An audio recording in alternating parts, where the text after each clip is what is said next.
Welcome to Vyas IS. So this is your next lecture of Pro Leap of Mission UPSC 2027. आज हम लोग करेंगे fundamental duties. अब आप लोग सोच रहे होंगे फंडामेंटल ड्यूटीज़ तो हमने पहले भी पढ़ ली है.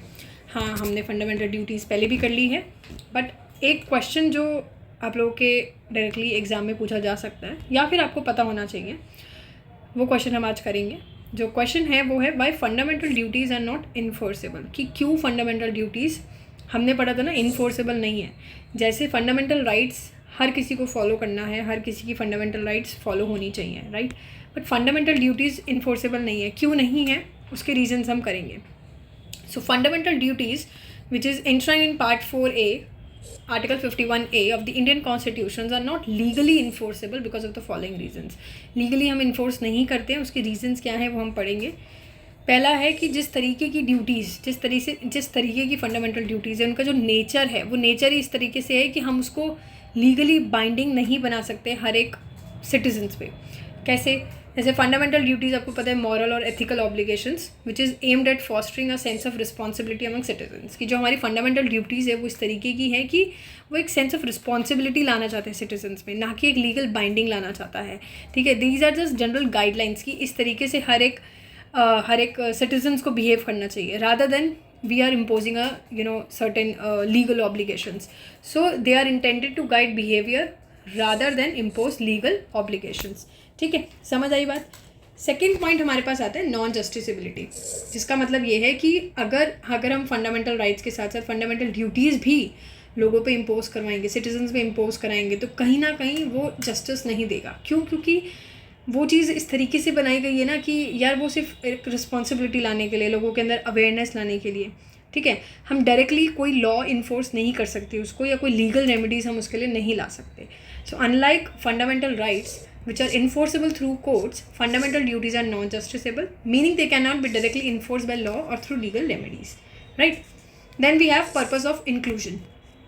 Purpose of inclusion क्या होता है? Purpose of inclusion का मतलब ये होता है कि जैसा कि आपको पता है फंडामेंटल ड्यूटीज़ जो है वो हमारे 42nd कॉन्स्टिट्यूशनल अमेंडमेंट के द्वारा आया था 1976, यानी कि स्वर्ण सिंह कमेटी जो हमने पढ़ी थी, कि लोगों के अंदर रिस्पॉन्सिबिलिटी आए, लोगों के अंदर रिस्पॉन्सिबिलिटी आए कि एज अ सिटीज़न हमारी रिस्पॉन्सिबिलिटी है कि हम ये चीज़ें फॉलो करें, ना कि किसी के अंदर, ना कि सिटीजन्स के अंदर एक बाइंडिंग ऑब्लिगेशंस लाना, ना कि किसी सिटीजन के अंदर बाइंडिंग ऑब्लिगेशन लाना, लोगों के अंदर अवेयरनेस फैलाना और डिसिप्लिन लाना इन दी पब्लिक. ठीक है, इस तरीके से चाहते हैं इंक्लूजन होए.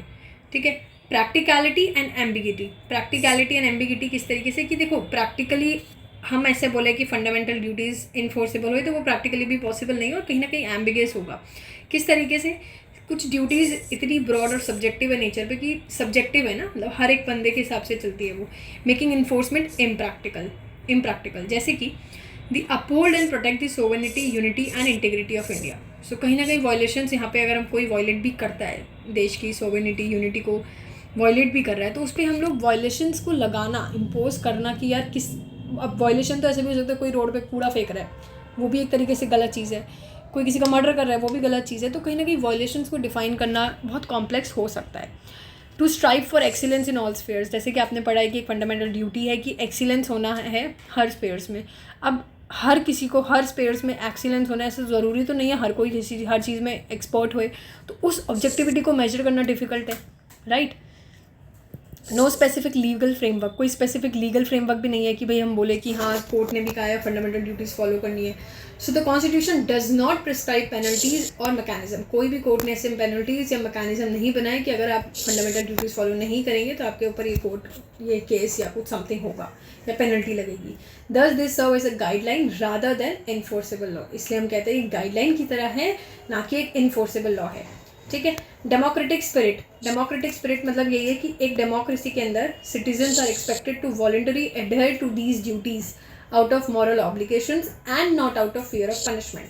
कि डेमोक्रेसी के अंदर हर सिटीजन के पास ये राइट है कि वो अपने हिसाब से चीज़ें करे, राइट. तो वही है कि ये ड्यूटीज़ इस तरीके से लाई गई है कि उनके अंदर एक मॉरल ऑब्लिगेशन जैसा ना, मतलब ऐसा ना हो कि एक डर हो कि यार अब हमें ये भी चीज़ संभाल के करनी है, ये भी नहीं. एक अवेयरनेस दे दी कि ठीक है ये आपको फॉलो करना है, ये चीज़ है, बट उनके ऊपर लीगली इम्पोज नहीं करना, उनको फियर ऑफ पनिशमेंट नहीं देना कि उनको ये डर लगे ये चीज़ नहीं की तो पनिशमेंट मिल जाएगी, ये नहीं किया तो पनिशमेंट. तो कहीं ना कहीं वो फिर सिटीजन को जो लिबर्टी का लिए हम फ्रीडम बोल सकते हैं, राइट टू फ्रीडम जो है वो नहीं बचेगी. So enforcing them might conflict with the principle of individual liberty. Constitutional design. देखिए, fundamental rights part 3 are enforceable to protect citizens from state actions, while fundamental duties, देखिए fundamental rights जो आई वो इसलिए ही आई थी कि हर एक citizens को protect कराना किसी भी action से, ठीक है. बट fundamental duties जो है वो citizens को सिर्फ guide करने के लिए ही आई गई थी. The balance is intentional to uphold democratic values, right? Exceptions and legal interpretation.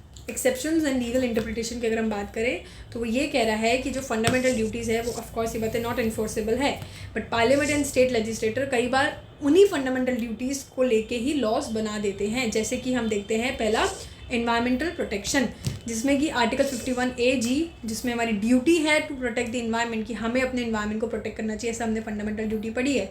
इसी से इंस्पायर्ड होकर एक एक्ट पास हुआ जो कि था एनवायरमेंट प्रोटेक्शन एक्ट 1986. तो कई बार एक्सेप्शंस हैं, कई बार लीगल एक्शंस लिए जाते हैं फंडामेंटल ड्यूटीज़ से भी, कि उसको भी एक्ट के फॉर्म में बना दिया जाए और सबको बाइंड होना पड़ेगा कि ये चीज़ हमें फॉलो करनी पड़ेगी.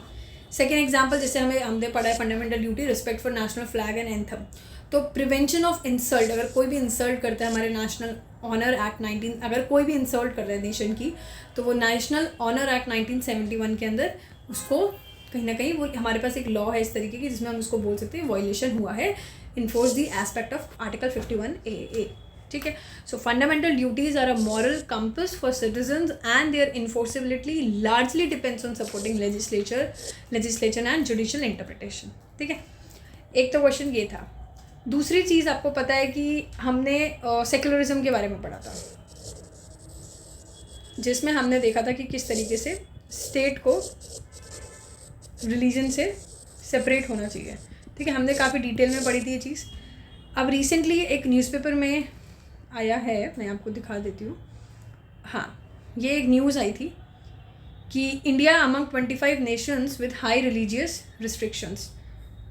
Just a second. ठीक है, कि India among 25 Nations with high religious restrictions, कि इंडिया टॉप में आई है, जिसमें हम ये देखने को मिल रहा है कि इंडिया के अंदर रिलीजियस रिस्ट्रिक्शंस लगाई जा रही है. ठीक है. हालांकि हम ऐसा बोलते हैं कि स्टेट को सेपरेट होना चाहिए रिलीजन से, क्योंकि India is a secular country. But इस न्यूज़ के बाद ऐसा लग रहा है कि सिर्फ नाम के लिए हम कह सकते हैं कि इंडिया एक सेक्युलर कंट्री है, क्योंकि कहीं ना कहीं इतनी ज़्यादा रिलीजियस रिस्ट्रिक्शंस लगाना कि इंडिया टॉप 25 नेशंस में आ रही है, तो that means we are no longer a secular country. जैसे आप डेटा इसमें पढ़ेंगे न्यूज़पेपर में जो आया कि आप इंपॉर्टेंट चीज़ें अगर देखें हम, कि India score the highest among 198 nations according to a report which is published by a Pew research center. Higher score on the social hostility index. देखिए, दो तरीके के इसमें इंडेक्सेस हैं, SHI और GRI करके. ठीक है. हालांकि मैं इतने डिटेल में नहीं जाना, बट स्टिल एक बार हम देख लेते हैं होता क्या है.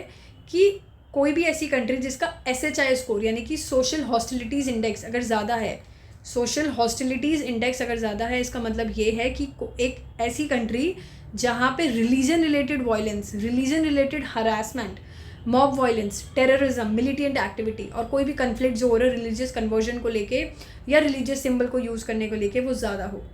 तो हाई अगर SHI है, दैट मीन्स उस कंट्री में रिलीजियस रिस्ट्रिक्शन ज़्यादा है, यानी कि हरासमेंट है, mob violence, terrorism, militant activity, सब कुछ रिलीजियस के ऊपर. ठीक है, ये देखने को मिला. और इसमें ये मिला कि 10 में से जो स्कोर आते हैं उसमें से इंडिया के 9.3 स्कोर आए हैं, और 7.2 से अगर ऊपर किसी कंट्री के स्कोर आते हैं, that means that country is very poor in terms of SHI, मतलब बहुत रिस्ट्रिक्शंस लगा रहे हैं. तो इंडिया के अंदर भी देखने को मिला कि इंडिया का स्कोर ही 9.3 है.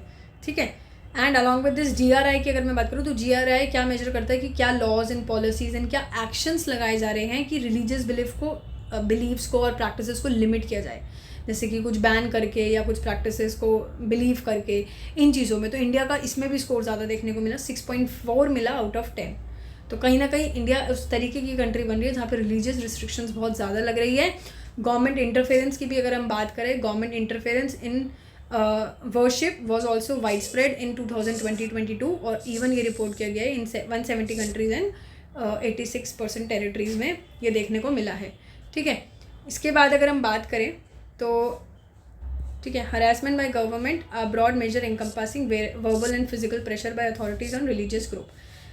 was among the most prevalent type of restrictions in 2022. It was reported in 186 out of the 180 countries. ठीक है, तो ये चीज़ देखने को मिली. तो आपको ये चीज़ पता होनी चाहिए कि किस तरीके से इंडिया एक सेक्युलर कंट्री नहीं बची है. ये न्यूज़ में अभी रिसेंटली आया था. ठीक है, सो मिलते हैं हम नेक्स्ट लेक्चर के साथ. Good night, take care.